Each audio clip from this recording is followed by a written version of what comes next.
어떻게 살래? 이어령 인공지능에 그리는 인간의 문의입니다. 알파고는 코끼리처럼 왔다. 다음날 내 집에 찾아온 기자들의 인터뷰가 시작된다. 여러 매체에 여러 기자였지만 그 질문 똑같을 수밖에 없다. 나나 기자나 열심히 코끼리를 만지고만 있다. 미디어는 뉴스를 생산한 것이다. 뉴스란 노스 이스트, 웨스트 사우스의 동서남북 두 문자를 딴 것이란 얘기했다. 그렇게 생각하면 정말 뉴스란 사방팔방에서 불어오는 소식의 바람이다.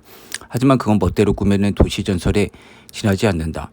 뉴스는 실제로 새로운 것을 뜻하는 라틴어 노바에서 온 말이다. 무조건 새로워야 하는 것이다. 이 새돌이 알파고를 이겼다면 1단짜리 로컬 기사도 못 된다. 그런데 인공지능 알파고가 자아도계의 마왕 이세돌을 이겼다면 이건 글로벌 일면 톱 뉴스다. 저는 이때 사실 알파고가 5번 다 이기리라 생각을 했었죠. 근데 4번 이겼죠. 일부러 져줬다고 생각합니다. 한 번은. 개가 사람을 물면 뉴스가 아니지만 사람이 개를 물면 뉴스가 된다는 법칙 그대로다. 뉴스를 소비하는 독자도 마찬가지다. 원하는 것은 뉴스가 아니다. 충격이다. 충격을 발굴하고 키우고 확대하는 것. 신문이든 방송이든 그리고 인터넷이든 그 점에서는 모두가 이웃사촌이다. 요구사항이 뻔하니 누가 누구와 인터뷰를 해도 이 수준에서 벗어나지 못한다. 남들 왜 얘기했는가. 누가 한국인의 냄비 근성을 탓했을 때 내가 한 말이다. 걱정 마. 계속 떼면 되는 거야. 계속 불질러. 한 자루에 부채만 있으면 족하다. 뉴스에 부채질을 하면 불꽃은 타오른다. 연기가 나고 티끌이 난무해도 불구경은 재밌다. 더구나 신문은 언제나 지면이 좁다. 방송에 글을 쓸 때마다 몇 줄 잘라줘서 몇 행이 넘친다. 방송에 가면 어떤가 항상 시간이 초단위다. TV에 출연해서 이제 막 중요한 말을 하려고 하면 PD가 손으로 목을 치는 신용한다. 시간이 없으니 빨리 말을 끝내라는 신호다. 편집을 한다는 말이 있다. 글을 잘라내고 말을 끊는 것이 그렇게 말한다. 내게는 그 글귀 하나 말 한마디가 다 생명의 신경줄로 이어진 내 자식 같지만 어쩌랴. 이세돌이 알파고의 연패자 사람들은 한마디 치겠다. 보통 사람들은 물론이고 전문가 지식인 집단까지 봉창 두드린 소리를 낸다. 모든 매스컴이 그것을 확대 재생산하는 공명기 역할 노릇을 한다. 그럴 수밖에 없다. 나도 마찬가지다. 1시간이 가까웠던 전화 인터뷰가 다음날 신문에 나온 것을 봤다. 그 전면 기사의 캡션은 산업혁명에 비견된 사건. 그런데 왠지 으스스하다. 그 옆에 특별기고 기명기사의 제목은 2살 인공지능 5,000년 바둑 넘다. 인류의 마지막 희망했던 바둑마저 무너져 큰 충격. 각자 문인 변호사 같은 각계 명사들 틈에서 내 말도 몇 줄 등장하다. 다행히 짧지만 하고 싶었던 말이 쪽집게처럼 변했다. 싱귤레리티 특이점이라는 키워드다. 이어령 전 문화부 장관은 인간의 패배가 충격적이지만 본질은 인류의 승리란 점을 간과해서는 안 된다면서 알파고를 만든 사람도 인간이므로 인간과 인간의 대결했을 뿐이라고 했다. 그는 인공지능이 스스로 인공지능을 만드는 특이점을 넘어설 때가 인공지능이 실적으로 인간을 넘어서는 새로운 세상이 펼쳐지는 것이라고 대답했다. 참 이어령 교수가 참 똑똑하긴 합니다. 예. 이런 것도 좀 잘 알고 있어요. 예상대로 나를 포함한 어떤 사람은 한 사람은 말도 틀린 말이 없다. 각자가 다 자기 분야에서 한 소리이기 때문이다. 하지만 그렇다고 옳은 말이라고 할 수 있는 것도 없다. 당연한 일이다. 오히려 전문가일수록 코끼리 한 부분만 만지는 군맹무상의 여러 맹인들이죠. 네, 코끼리를 어루만다. 위험을 범하기가 쉽다. 군맹무상은 그냥 글로만 전해주는 사자수거가 있다. 실제로 코끼리가 나왔을 때도 마찬가지다. 봐라. 알파고가 처음 나타난 것처럼 진짜 코끼리가 몇백 년 전 조선에 나타났을 때도 똑같다. 태종 12년 코끼리가 정말로 조선에 들었다. 코끼리는 오자마자 공주전서 이유를 밟아 죽인다. 이유가 그 꼴이 취함을 비우고 침을 뱉자 코끼리가 도망간다. 참 이해가 안 간다. 알파고 때나 똑같다. 처음 보는 그 코끼리에 대해서 호기심을 갖고 관찰하거나 하다못해 모여들어서 구경이나 하지 않고 왜 알지도 못하는 코끼리의 침을 뱉고 비웃다가 밟혀 죽나.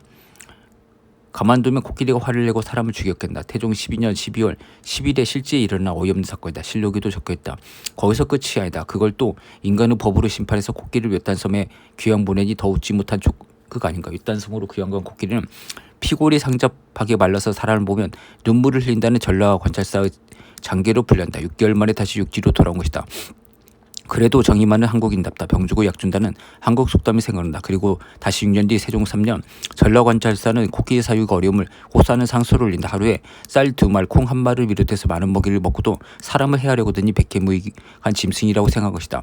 이에 세종은 전라, 충청, 경상도, 삼도가 돌아가면서 돌볼 것을 만다. 코끼리 1마리 먹이로 조정까지 나서야 하는 내 가난한 조국의 이야기. 그러나 그 코끼리에 대해서 세종의 마지막 전국은 아름답다. 물과 풀이 좋은 곳을 가려서 이를 내어놓고 병들어 죽게 하지 말라.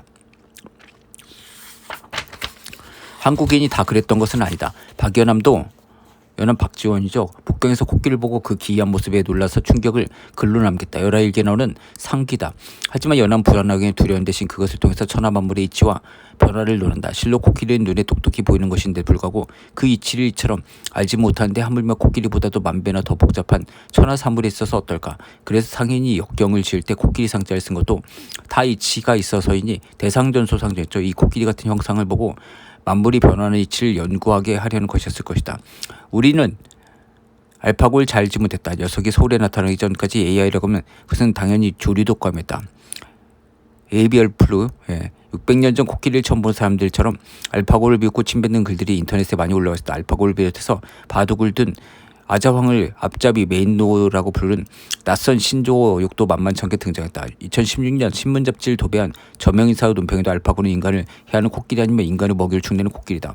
조선의 식자들이나 관찰사의 걱정과 다를 게 없다. 이 아이를 인간의 직업으로 빼앗거나 인간의 안전을 위협하는 괴물로만 보고 있으니 알파고를 외딴 섬으로 귀향이라도 보낼 셈인가. 딱 연나무 말대로다. 언제나 생각이 미친다는 것이 소, 말, 닭, 개뿐이요. 용봉, 거북, 기린 같은 짐승에는 생각이 미치지 못한 까닭이다.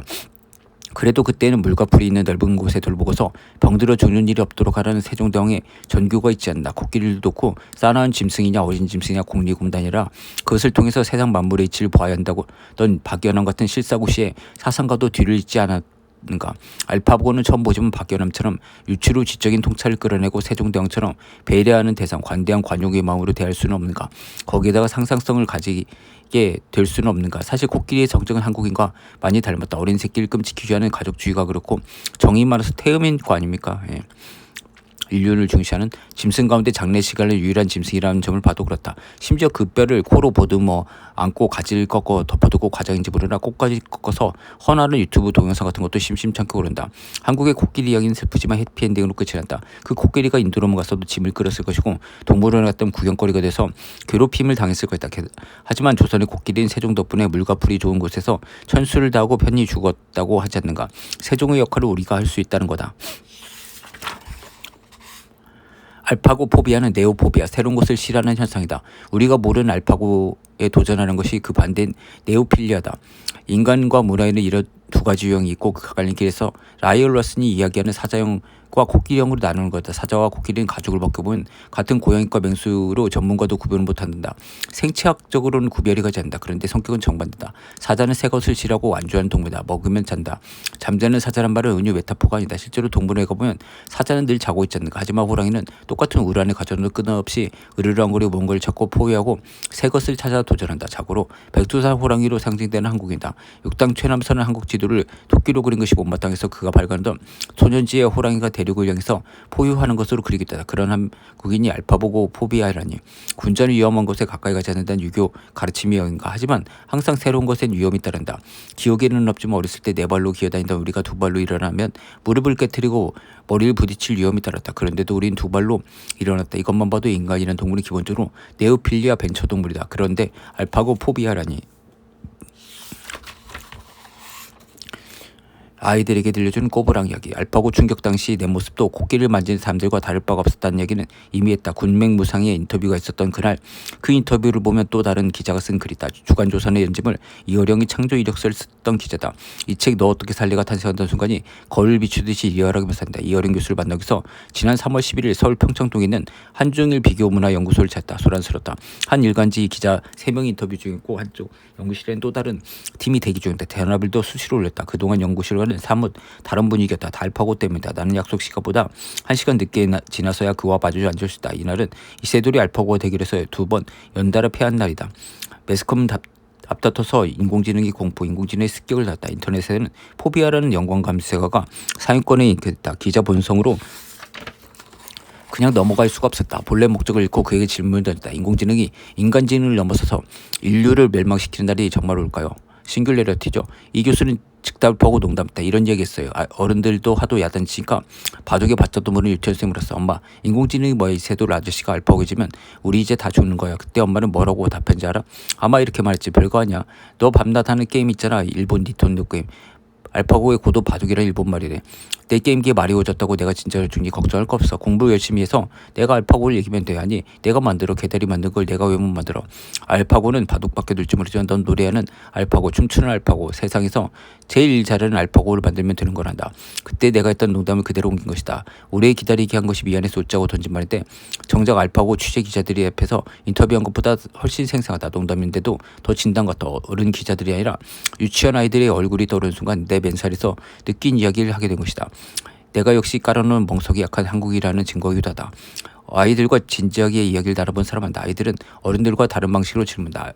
어른들의 질문은 항상 자기가 아는 것, 정답이 있는 것을 묻는다. 수능 시험 문제처럼 정답이 확실한 것을 묻지 않으면 야단난다. 하지만 아이들이 이미 정답이 있는 것을 묻지 않는다. 정말 궁금한 거, 그중에서도 아주 가까이 있는 것부터 묻는다. 새가 왜 울어? 우리 아버지들은 이런 뻔한 질문들을 귀찮은다. 그러나 막상 대답하려고 들면 그게 뻔할 뻔짜가 아니라는 것을 알게 된다. 기껏 내놓을 수 있는 답은 쓸데없는 걸 미주알고주 다 캐묻는 게 아니다.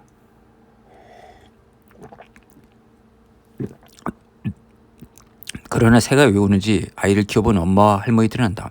배가 고파서 우는 새와 외로워서 우는 새와 그 소리가 어떻게 다른지 식별할 줄 안다. 조류학자 도감에는 없어도 여인네들이 부르는 민요에 있다. 아침에 우는 새는 배가 고파서 울고요. 저녁에 우는 새는 잉 그리워 운다. 아이를 키우는 주부들은 용감하고 실전이 강하다. 아이가 알파고 질문을 했을 때 어느 어머니가 신문 토끼사처럼 인류 멸망을 말하겠는가. 아이의 궁금증을 풀어내기 위해서도 그리고 길을 살려주기 위해서도 내가 농담한 것처럼 말했을 것이다. 그렇지. 알파고의 이세돌이 졌다고 해서 간단히 물러날 한국 주부들이 아니지. 암탉이 병아리를 지킬 때 매를 무서워하던가. 한국의 주부들은 매도 무서워 피한다는 그 맹목에 있는 거다. 문자는 식자 우한의 지식인데다. 바로 조금 전 기자들 앞에서 인터뷰를 하던 내 자신의 모습인 게다. 그래 나도 어머니가 아이들에게 이야기한 것처럼 시작해야 했던 거다. 그래서 본격적으로 인공지능 본론으로 들어가려는 이 자리에서 알파고를 그 출생의 비밀부터 복귀하려는 대목에서 나는 글 쓰는 비평가 혹은 대학에서 강의하는 교수의 태도에서 잠시 벗어난다. 학자들이 인공지능 이야기는 KTX나 고속도로로 간다. 일직선을 반듯하게 학술적으로 풀어낸다. 내가 필요한 것은 그런 일직선의 고속도로가 아니라 아이들이나 아이를 키우는 주부가 다니는 그 꼬불꼬불한 고솔길이다. 꼬불랑 할머니가 꼬불랑 지팡이를 짚고 꼬불랑 고깃길을 가는 얘기다. 인터뷰 자리에서 내놓는 그 농담처럼 그렇게 살아있는 이야기를 하려면 어찌 하나 역시 아이들이 피했다. 가상의 아이들이라도 괜찮다. 내 앞에 있는 아이들 눈높이에서 아이들에게 들려주듯이 이야기를 시작한다. 아이들은 기자들처럼 아니 모든 어른들처럼 묻지 않는다. 인류의 멸망에 대한 궁금증이 아니라 알파고가 로봇인지 사람인지부터 그것부터 궁금해할 거야. 알파고가 사람이에요, 로봇이에요? 어디서 왔어요? 왜 했대요?